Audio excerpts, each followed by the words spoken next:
Masoyina, idan har jini yana gudana a jikina, numfashi yana shiga yana fita, bana jin son ka zai gushe a cikin zuciyata. Ko da taurari sun daina haske, rana da wata sun disa shi, matukar kana raye ba ni da wani abin so da ƙauna idan ba kai ba.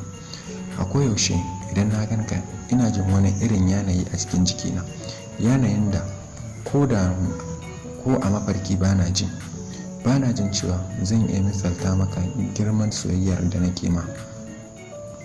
Bakina ya yi kaɗan ya iya zayyano maka matsayinka a cikin zuciyata.